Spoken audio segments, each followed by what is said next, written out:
"You're fired, Frankie, and don't bother packing the company mug."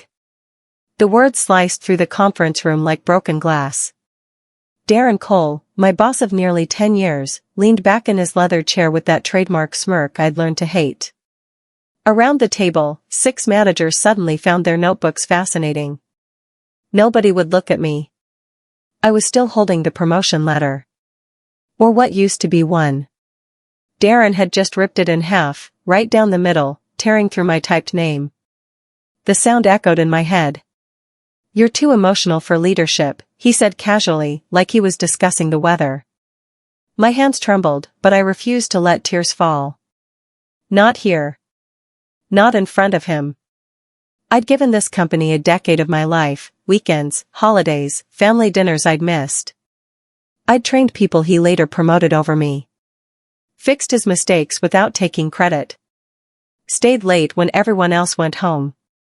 And this was how it ended. 3 times, I whispered, finding my voice.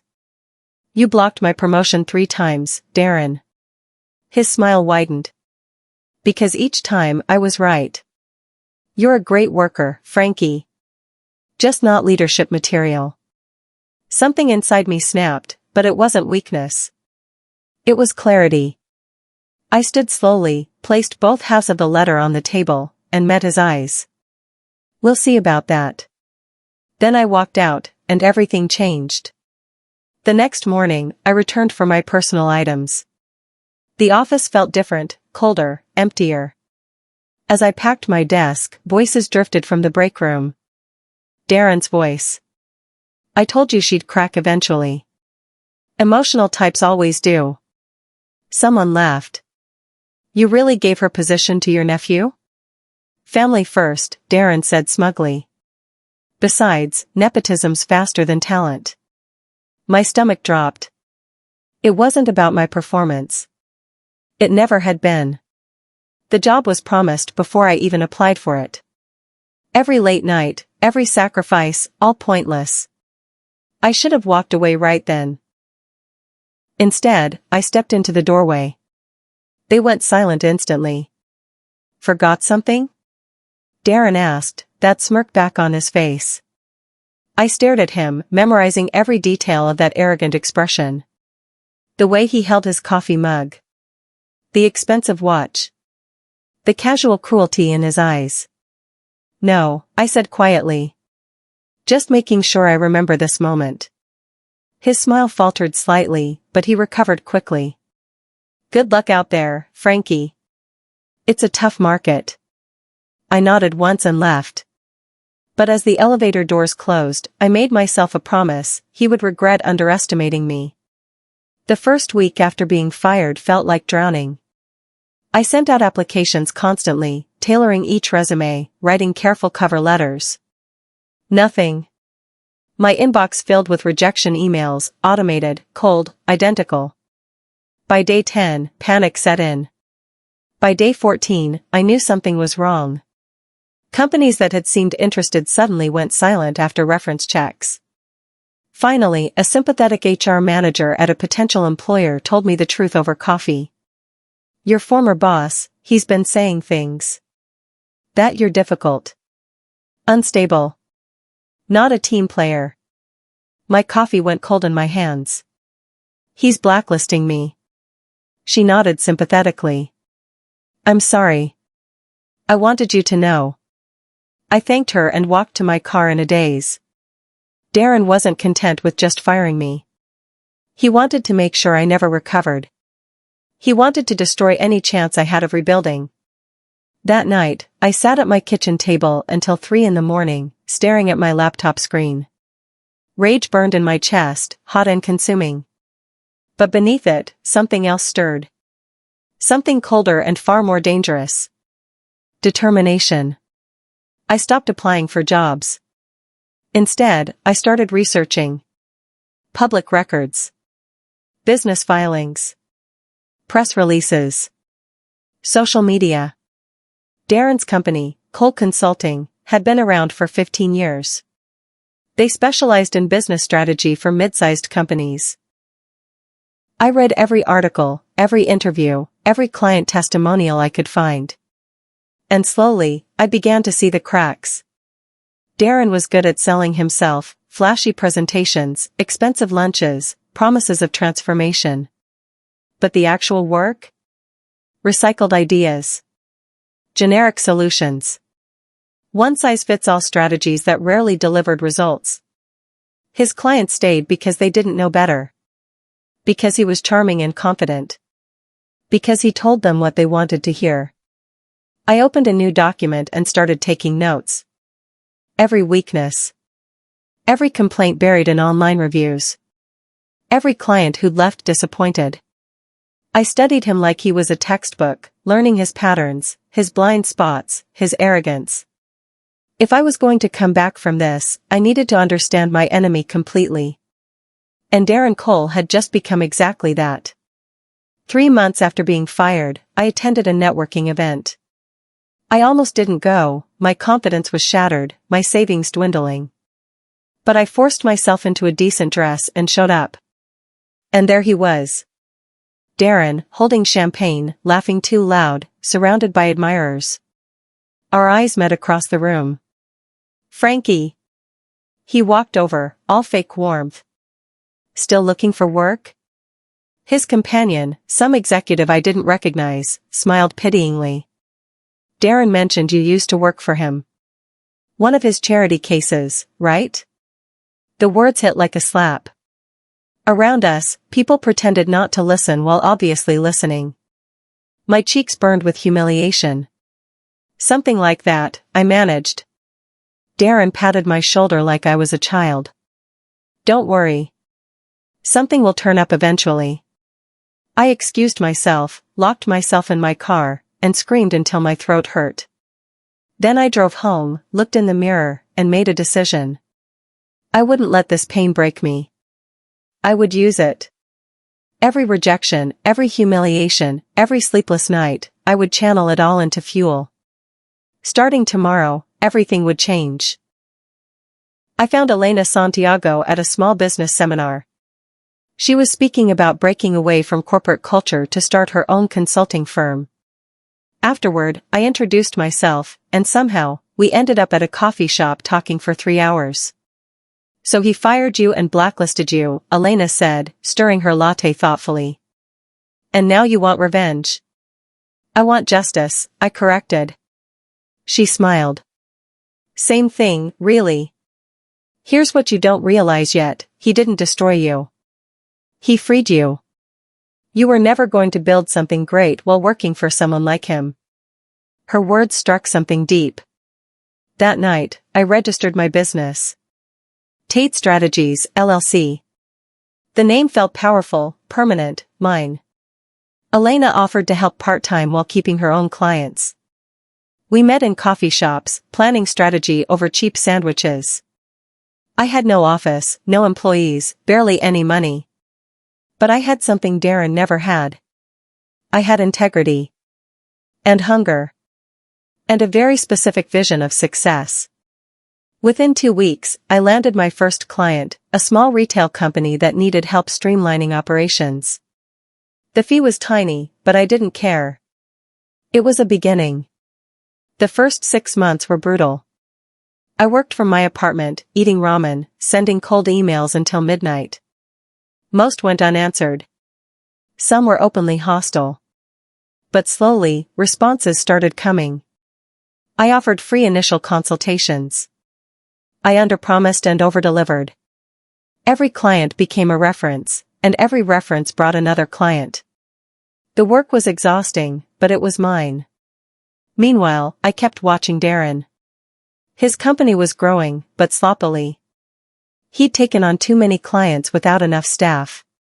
Online reviews mentioned missed deadlines, poor communication, cookie-cutter solutions. He was spreading himself too thin, coasting on reputation instead of results. I made notes of everything. Which industries he neglected. Which client complaints went unaddressed. Where his strategy was weakest. Elena noticed my research one evening. You're still tracking him? Know your competition, I said simply. She studied me carefully. This isn't just business for you, is it? I met her eyes. No. It's personal. But that doesn't mean I'll let emotion make me sloppy. I'll beat him by being better, not by being angry. She nodded slowly. Then let's make you better. My big break came from an unexpected place. A mid-sized manufacturing company was unhappy with Cole Consulting's generic approach. Their operations manager found my website and called me skeptically. "You're new," he said bluntly. "Why should we trust you?" "Because I actually care about solving your problem," I replied. "Not just selling you a solution." I spent 3 days analyzing their business for free, then presented a detailed strategy in their conference room. No fancy slides, no corporate jargon, just honest assessment and practical solutions. They hired me on the spot. 6 months later, their efficiency had improved by 30%. They referred me to 3 other companies. Suddenly, I had more work than I could handle alone. Elena came on full-time. We hired 2 analysts. We moved into a real office, small, but legitimate.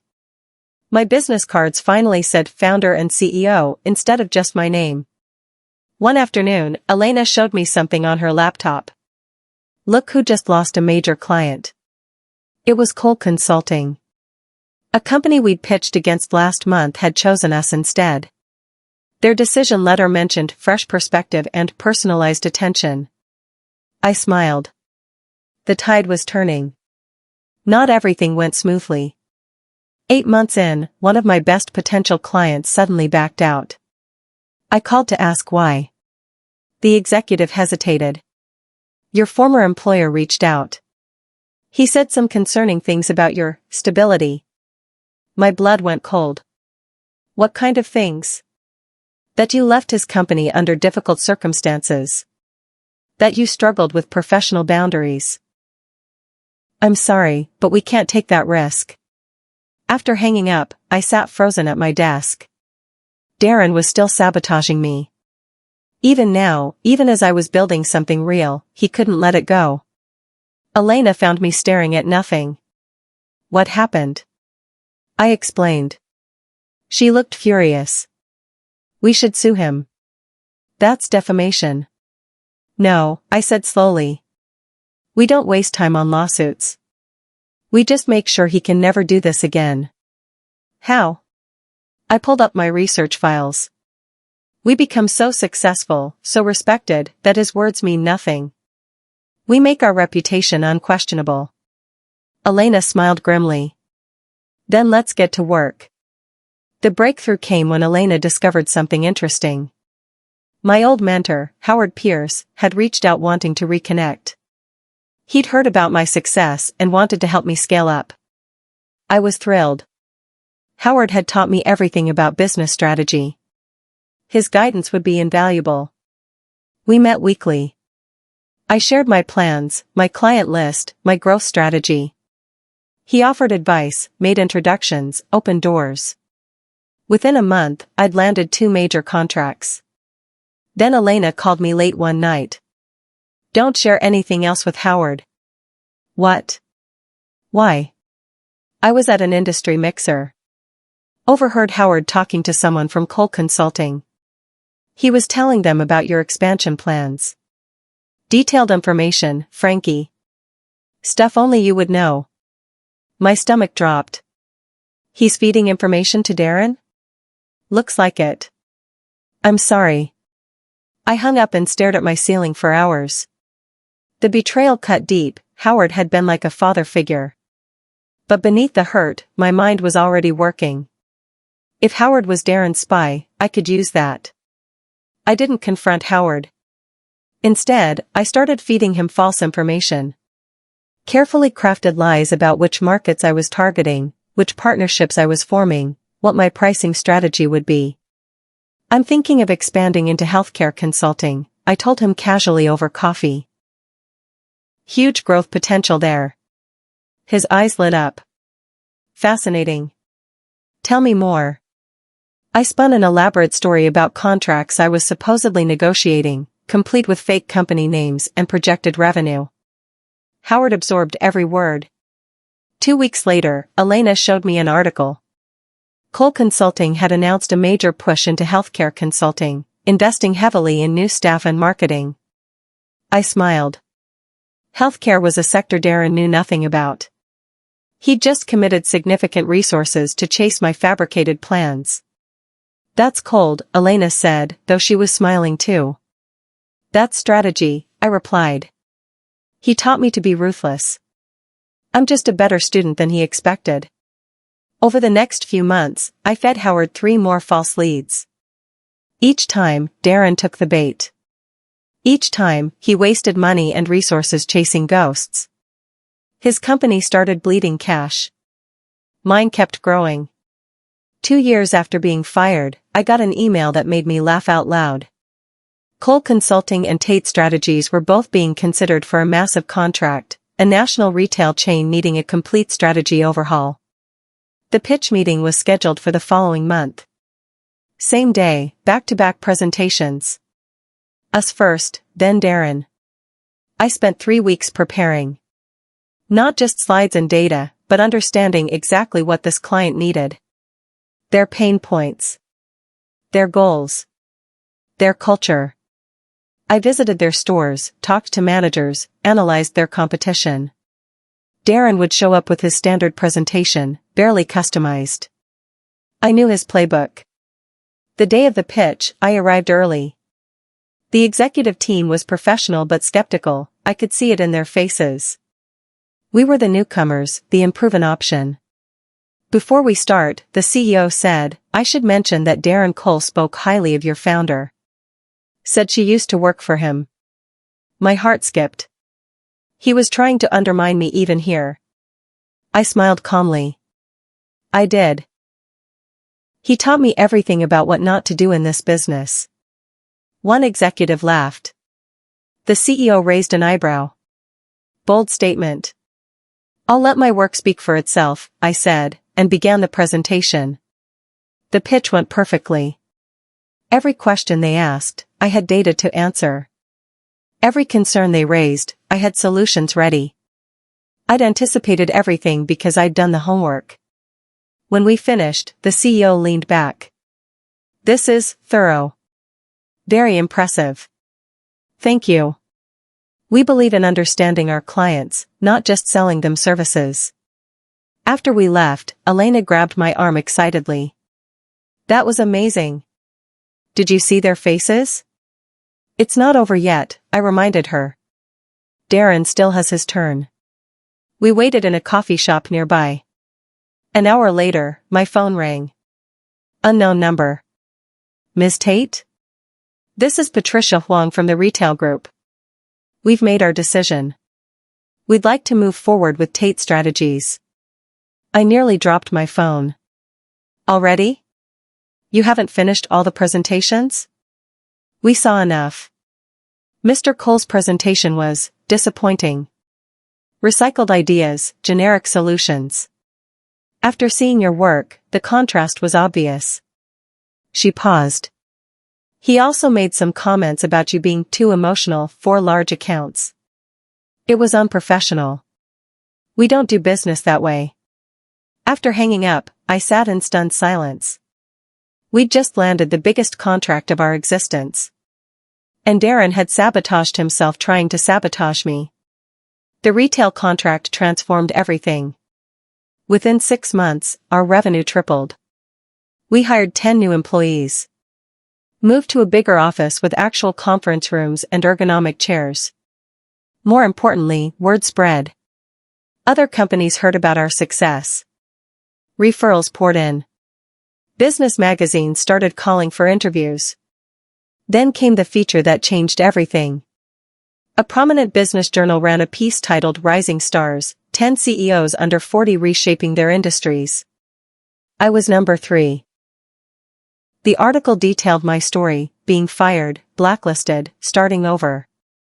It quoted our clients praising our integrity and innovation. It positioned Tate Strategies as the future of ethical business consulting. My phone exploded with messages. Elena screamed when she saw it.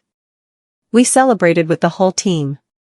But the best part came 2 days later. One of our new hires, previously from Cole Consulting, sent me a photo. Darren had thrown the magazine across his office, leaving a dent in the wall. The picture showed him red-faced, shouting at his staff. He was losing control, and everyone could see it. Success attracted attention, both good and bad. Investment firms reached out about funding expansion. Headhunters called weekly trying to poach our staff. Universities invited me to speak to business students. But Darren's company was moving in the opposite direction. Through industry contacts, I heard the stories. Missed deadlines. Client complaints. Staff turnover. He'd become paranoid and aggressive, micromanaging everything while blaming others for failures. His best people started leaving. Some applied to us. I hired 3 of them, not for revenge, but because they were talented professionals escaping a toxic environment. One of them, Marcus, told me about Darren's obsession. He talks about you constantly. Checks your website daily. He's convinced you stole his clients. Did I? I asked. Marcus shook his head. You earned them. He lost them by taking them for granted. For years after being fired, Tate Strategies was worth $20 million. We had 40 employees across 3 offices. Major corporations sought our expertise. Business schools used our case studies. Meanwhile, Cole Consulting was hemorrhaging money. The healthcare gambit had failed spectacularly. Other ill-advised ventures, all based on false information from Howard, had drained their reserves. Darren was drowning, and his own arrogance was pulling him under. The turning point came when I received an unexpected email. The subject line read, Potential Partnership Opportunity, Cole Consulting. I stared at it for a full minute before opening. It was from Darren's HR director, suggesting our companies explore synergies and collaborative possibilities. Elena read it over my shoulder. He wants to partner? After everything? He's desperate, I said. This is a lifeline attempt. What are you going to do? I thought carefully. The vengeful part of me wanted to reject it immediately. But strategy required patience. I'm going to think about it. What I actually did was start looking for office space. Specifically, I searched for available properties near Cole Consulting's headquarters. And I found something perfect. The building directly next door was available. Modern, spacious, with floor-to-ceiling windows. The asking price was high but manageable. You're not serious, Elena said when I showed her. Completely serious. We need to expand anyway. Why not there? Because it's petty? I smiled. It's strategic. Best visibility in the city. Great location. Perfect timing. She studied my face, then laughed. You're enjoying this. I'm building a business, I corrected. But yes, I was definitely enjoying it. We signed the lease 3 weeks later. The construction and setup took 2 months. During that time, I ignored all communication from Cole Consulting's HR department. When they called asking about the partnership discussion, I had my assistant say I was considering options. The grand opening was scheduled for a Friday afternoon. We invited clients, local press, city officials. I made sure the event was publicized widely. The day arrived sunny and perfect. Cameras flashed as I cut the ribbon. A reporter asked about choosing this particular location.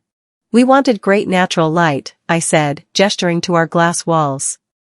This building offered the best views in the area. Behind me, visible through those same windows, Cole Consulting's logo stared back from their building. The journalist clearly noted the proximity but was too polite to mention it directly. During the reception, I stood by the window with a glass of champagne, looking at Darren's building. From our 4th-floor vantage point, I could see into his offices. They looked shabby compared to ours, outdated furniture, dim lighting, tired staff.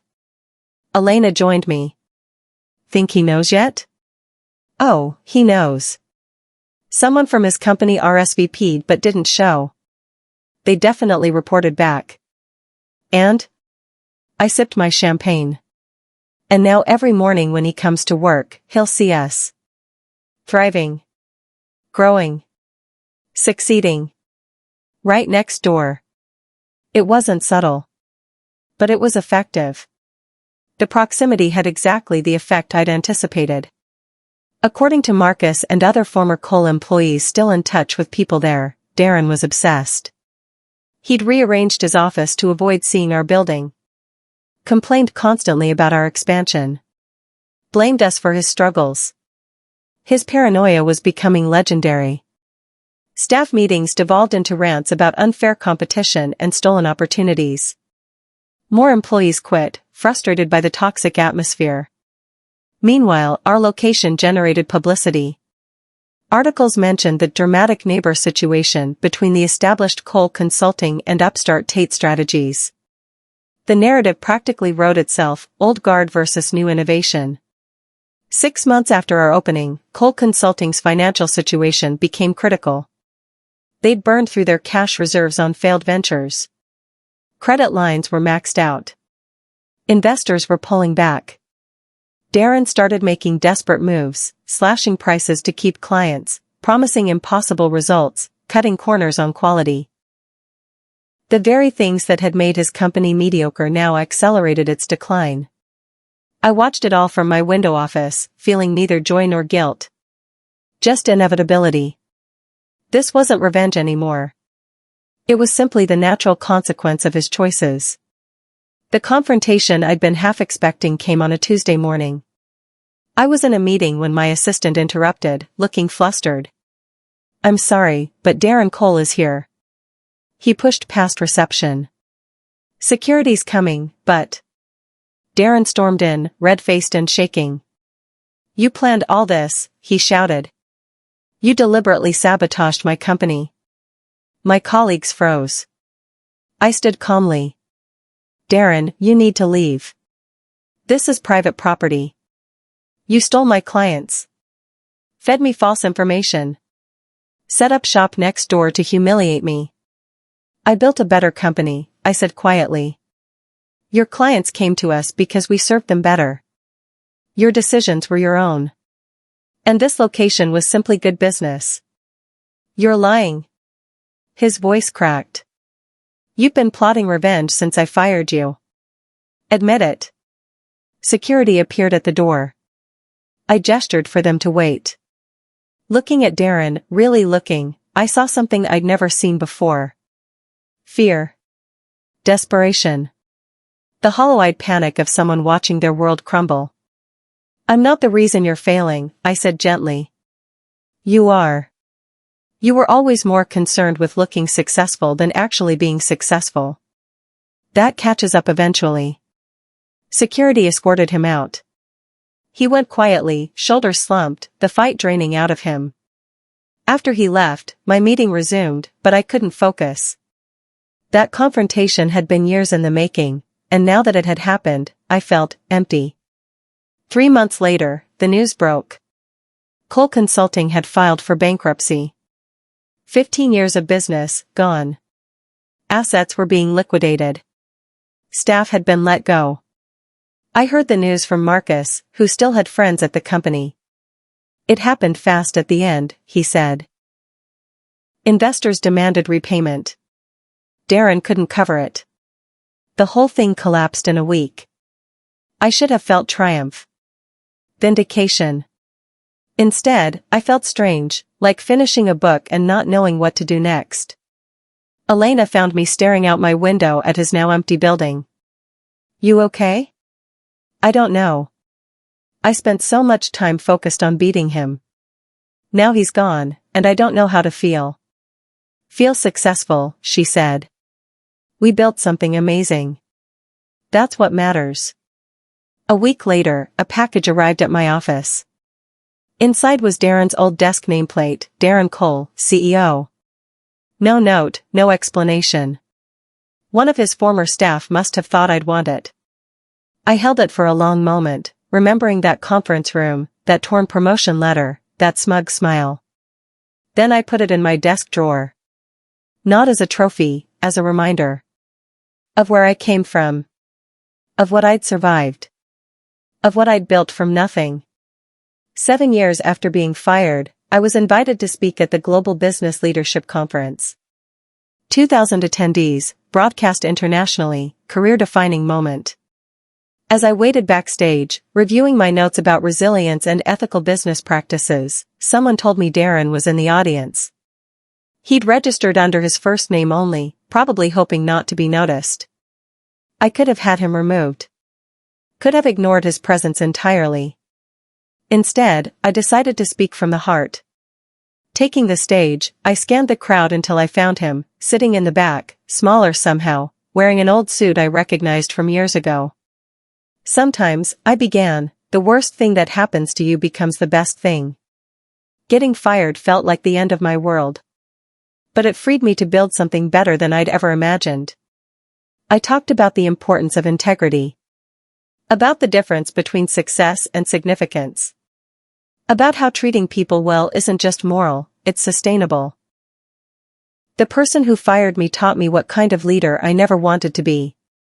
For that lesson, I'm actually grateful. After the speech, as I signed books and took photos, I saw Darren leaving. Our eyes met briefly across the crowded room. He nodded once, acknowledgement, maybe even respect, and disappeared into the crowd. I never saw him again. 9 years after that humiliating firing, Tate Strategies reached a valuation of $300 million. We'd expanded to international markets, developed proprietary consulting methods, and created an industry standard for ethical business practices. I hired 150 employees. Funded scholarships for business students. Mentored young entrepreneurs. Built something that mattered beyond just profit. One day, an email arrived from a corporate HR department. They were hiring for a consultant position. Would I provide a reference for Darren Cole? I stared at that email for an hour. This was my moment. I could destroy him with a few carefully chosen words. Could ensure he never worked in this industry again. Instead, I wrote, Mr. Cole has extensive experience in business consulting. He understands client relations and has knowledge of industry practices. However, potential employers should verify his claims and check references thoroughly. His strengths lie in presentation rather than execution. Honest but not cruel. Factual without being vindictive. I hit send and felt something shift inside me. The weight of anger I'd carried for years suddenly felt lighter. 10 years after being fired, almost to the day, I stood in my corner office watching the sunset paint the city gold. Tate Strategies was now worth $500 million. We'd just signed our largest contract ever, ironically with the same parent company that once owned Cole Consulting. Elena walked in with champagne. We did it. $500 million in valuation.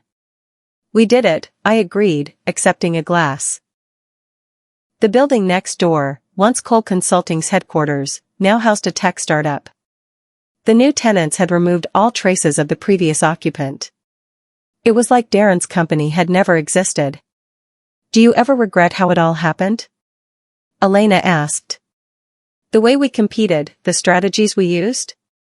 I considered the question carefully. No. We never lied. Never cheated. Never treated people badly. We just built something better. That's not revenge, that's justice. What's the difference? Revenge is about hurting someone.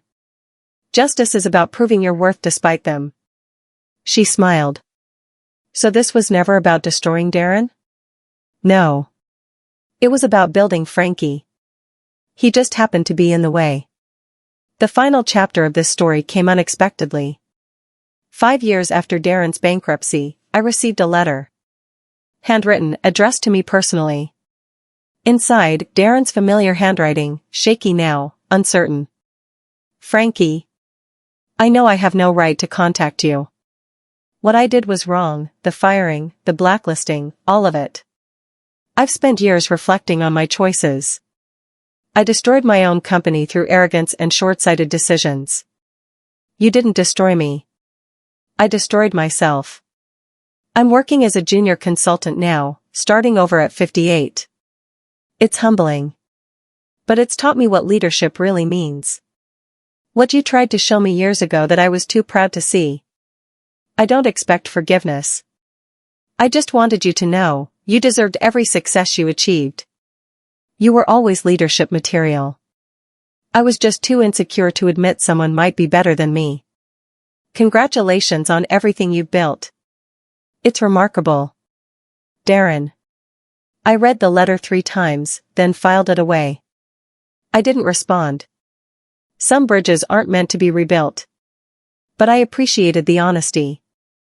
That night, I drove past the old office building, both of them, mine and his former space.